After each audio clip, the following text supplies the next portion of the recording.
Welcome to Module 7, the final module in MSOM 602, Servant Leadership, coming to you today from my home office in Dallas, Texas. I've been waiting to put stuff on the walls. I just can't seem to find anything that I want to put, so sorry if this looks like I'm in a jail lineup or something. All you need are the vertical lines here, or the horizontal lines, showing my height and everything else, but final week. I hope this has been a good experience for you going forward. We're going to wrap things up this week with servant leadership.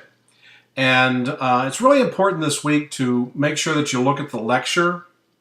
I focus a lot on a gentleman by the name of Larry Spears, as well as Greenleaf, Robert Greenleaf, who's sort of the key person as it relates to modern day servant leadership.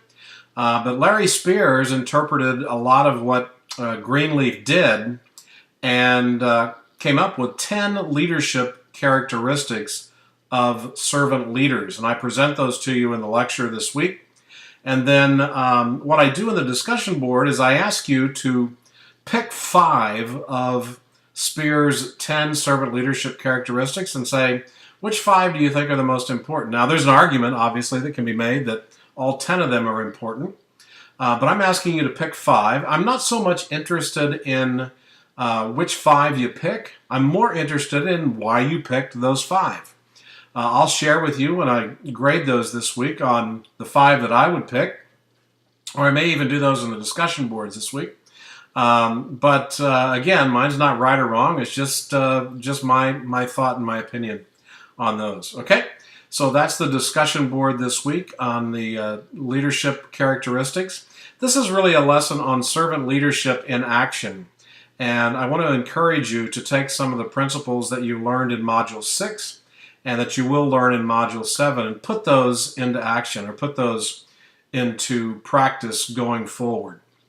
The assignment this week is something that I always like to do in classes where I can find the time and put them in there, is for you to go out and take a personal assessment.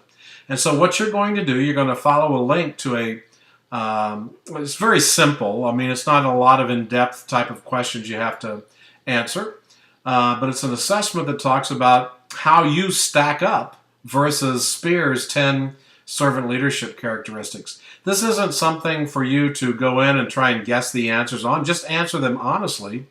And I'm going to grade them not based upon what score you have on this assessment, because it's really meant for you to focus on areas that perhaps you might need to improve on as it relates to servant leadership.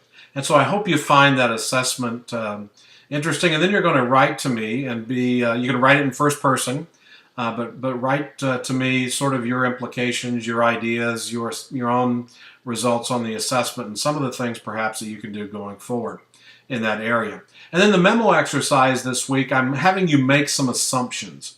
I'm having you make assumptions that the memo exercise that you did in the prior week, moving to servant leadership, I'm having you assume that that's been a successful transition for your organization.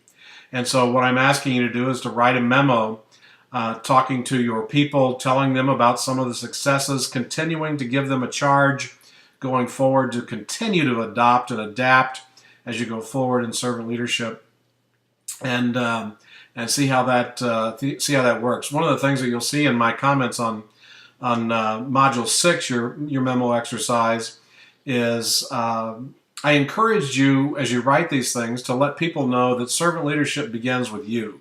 If you're the leader of a department, leader of an organization in that area, then servant leadership belongs, and it starts with you, because if your employees look at you and they go, well, that's what he or she says, but it certainly is not what he or she does, then they will be skeptical, perhaps even cynical about servant leadership, and that's not what we're looking for, right?